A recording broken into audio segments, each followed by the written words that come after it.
Okay, in this lesson we are going to look at different types of angles and the vocabulary that goes with those angles. So just a reminder that we have 4 quadrants, starting in the positive quadrant. So this quadrant here is quadrant 1.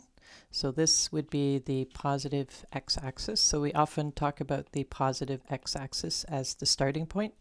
And so this is the positive x-axis, and in quadrant 1, x and y are both positive. This is quadrant 2, this is quadrant 3, and this is quadrant 4. So we go in the counterclockwise direction. So standard position is an angle that starts at the positive x-axis and goes in the counterclockwise direction. So that would be this direction.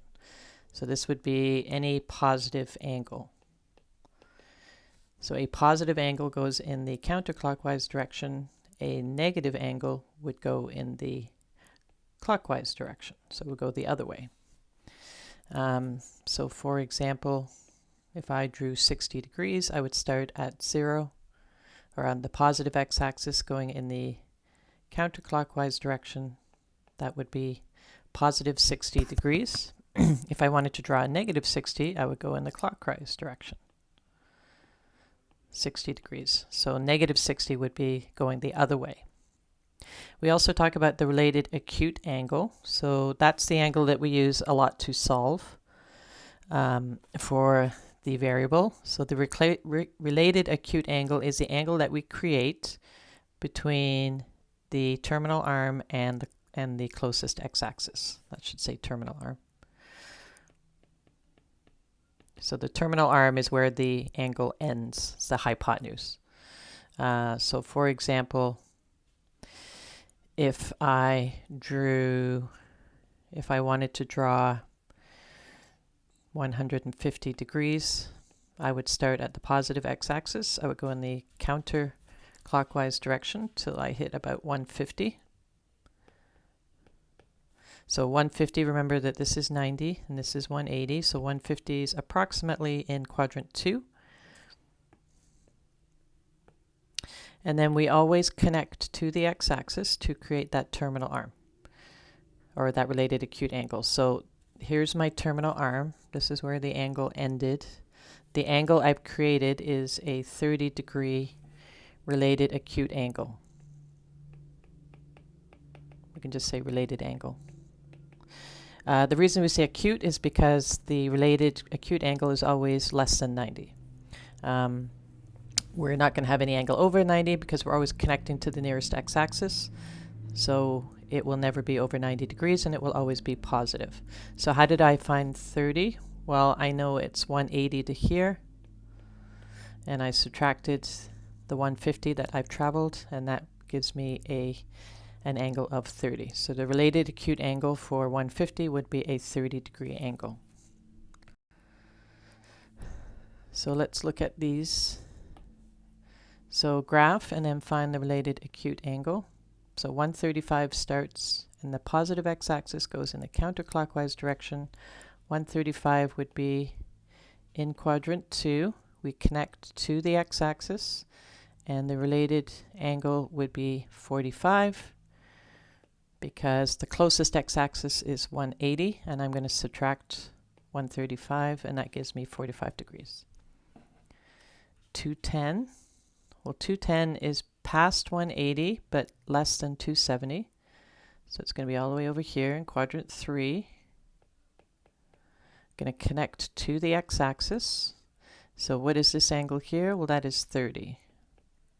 So since I'm past 180, I'm going to take my terminal arm, 210, and I'm going to subtract 180 to see how far away I am, and that gives me 30. So if I'm past 180, I just take the angle and subtract 180. Negative 120 is going the other direction because it's negative, so it's going this way.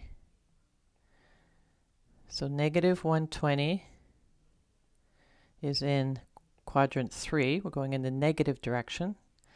The related angle is going to be 60, so it's not negative 60, it's 60, because that's the angle that I've created between the terminal arm and the closest x-axis. So 180 minus 120 is 60. The negative just indicates the direction. So negative 120 just means I went the clockwise direction. It doesn't mean the angle is negative, it just means the direction that I went. So the related acute angle would be 60.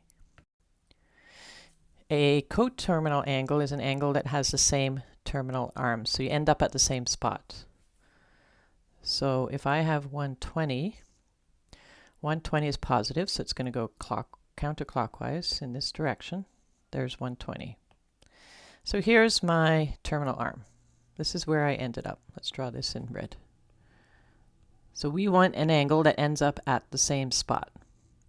So what could I do? Well, I could go the other way. I could start here, go in the negative direction, and end up at the same spot. So these two angles should add to 360 because I'm going all the way around. So 360 minus 120 is 240, and I went in the negative direction. So 120 and negative 240 are coterminal because both angles, that's not what I want, both angles had the same terminal arm. They ended up in the same position, the same location. The hypotenuse is in the same spot. Okay, what's another one? Well, I could go around more than once. I could start at the positive x-axis. I could go all the way around and over to 120. So I could go all the way around plus 120. So another one would be 120 plus another rotation. So that would be 480. That is also coterminal. We still ended up at the same spot. We just went around once and then another 120. And I could do that in the negative direction. So I could go all the way around once in the negative direction plus another